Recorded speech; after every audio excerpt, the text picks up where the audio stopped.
So I just put the last diver into the water, and I'm going to take advantage of the fact that I'm on the surface by myself to give you a tour of DV Tenacious. So we got this boat in 2010.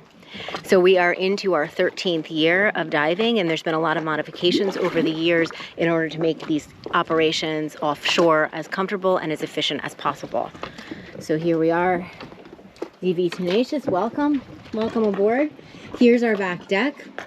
This is where the divers operate from, benches where they get ready. Any gear that you see on deck right now is either something that for some reason the diver didn't need on this particular dive, or they're tanks that we use out here to refill divers' inflation bottles and other tanks that they may need to be refilled while we're operating offshore. This is a winch that we use for sonar operations that's not being used right now. This is where we eat all of our meals, prepare all the meals. We've got a stove, a refrigerator, so that we can stay out for quite a while.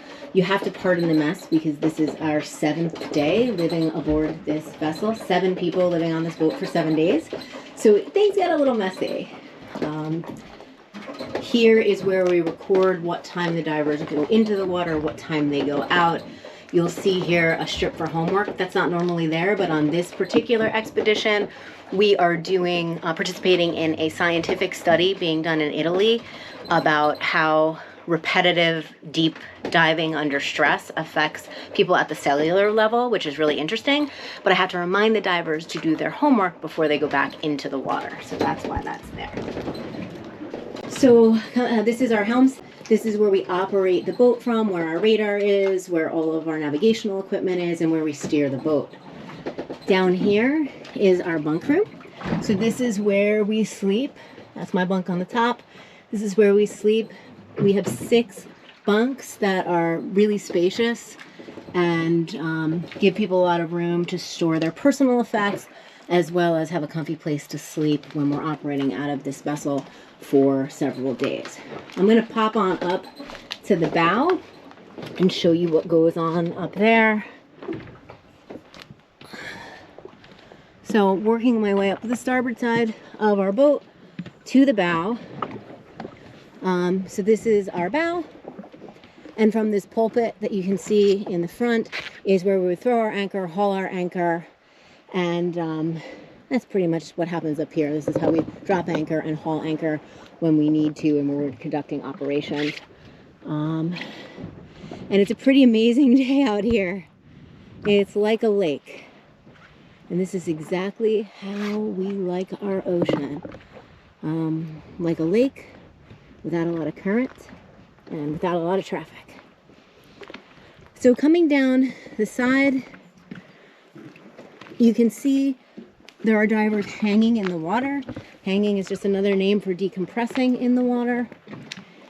These particular divers are moving up from 40 feet to about 30 feet right now. The water's really clear today, we're lucky, so you can actually see them. And we have a couple of divers decompressing off the back of the boat. I can see that David is hanging up high. He's at about 10 feet, which means he's about to surface. So in a few minutes, I'm going to have to help him out doing that. But you can see they're all hanging at various depths. Our job here on surface support is to keep an eye on them, make sure that they're okay, make sure they don't need anything, and then to help them with any gear that they need help with as they're getting out of the water. Sometimes they'll want to hand things up to us up here, like cameras, or if they find a fragile artifact, they want to hand it up so that they don't risk breaking it when they're coming up the ladder and back onto the boat. So that is a very brief tour of the boat and a tour of what we're doing on surface support. But now I have to go because I have to help get this guy out of the water.